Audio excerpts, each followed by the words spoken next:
In this tutorial in Cyberlink PowerDirector, we're going to look at how you can use masks with effects. We're going to be working in PowerDirector 365 in this case.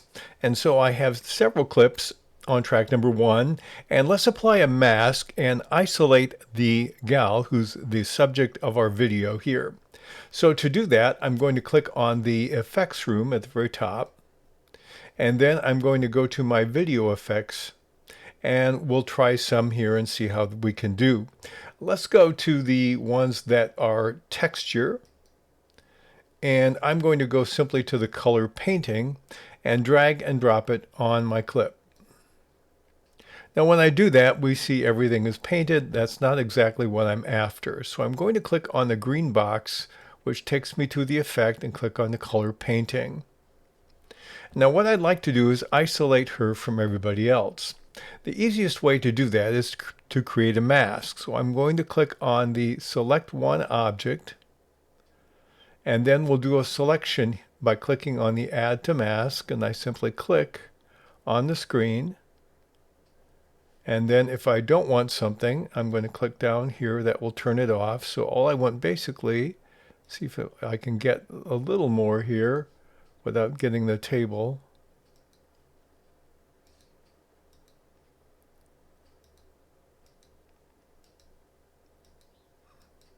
That's a little more precise. Okay, so that's my mask. Then I click on the blue track object box on the left side. When I do that, I will see a box that says tracking in progress. This may take some time. Now in this case, she doesn't move a lot, so this will be a little bit easier than some other raw footage I could be using. When it's done, I'll resume the video. When the tracking is done, it will start to play it, and it will highlight it in the reddish orange color, and you'll get to see how effective it was for every single frame in the clip. You'll notice it's not exactly perfect with the right area over here, but it's going to be good enough, I think, for my effect. So that's what we have in this particular situation. So I'm going to say this is good enough for now. I'm going to click on OK. And now we find that she is colorized in a sense using this color painting, and everybody else is not. I want to invert it. Now you notice we have a mask here on the left side, and I'll invert the mask. And then when we play this, we're going to see that she stands out and everybody else is a little bit animated. That's not a bad effect. Now we can change the edge thickness. The default was 100, and we can decrease it. And we can change the color lightness. We can go up from 0 if we want to. But this is one way in which you can use a mask. Now one limitation we have is this applies when you apply a mask directly to the particular video that you're using. I'm going to try it a different way. So we're going to just close this out, and then I'm going to take that same mask, and when I drag down, I can use it on a track by itself.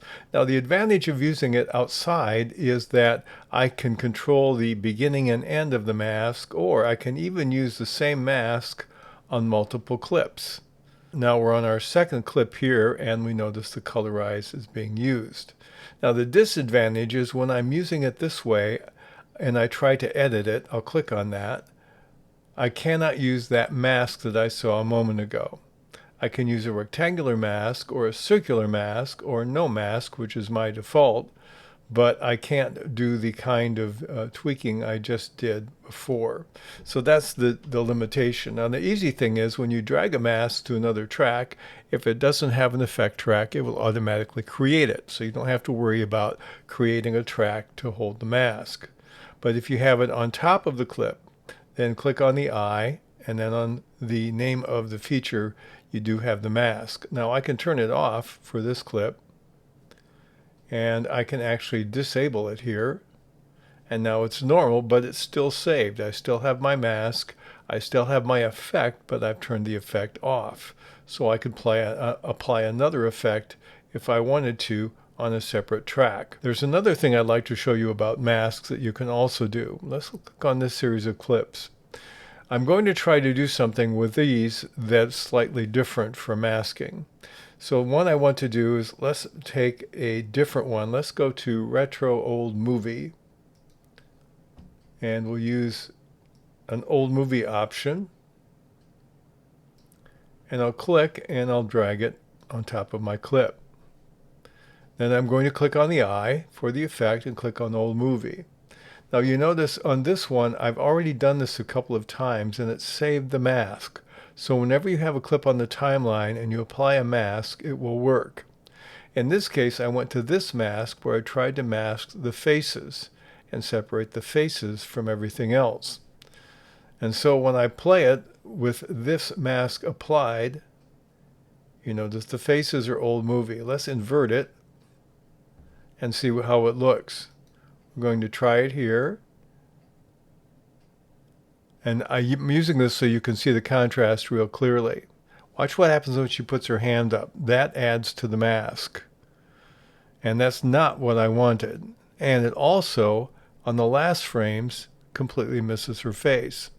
So one of the limitations I found out is if you're going to try to mask different people in the same element, that the masking is far from perfect so far.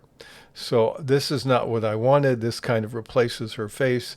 That was not useful. So I'm not basically going to use that mask. A mask like this one, where I just use the side of this gal's face, is much more consistent from frame to frame. Doesn't have a problem. But the other mask gave me some problems. So that's some limits with using those masks when you have more than one subject. Let me show you another interesting way you can use a mask in this option here. Now we're going to apply a mask, and we're going to use a different type in this case. We're going to go to the options that are nature, and I'm going to use snow.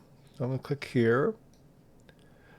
And if I don't do anything with it, we have snow coming down over every frame. I want to have the subject's faces a little clearer. So what I want to do is I'm going to click on the effect again, click on snow. And in this case, we're going to do some masking. Now this is what I found was interesting. When I try to mask, okay, let's try this way.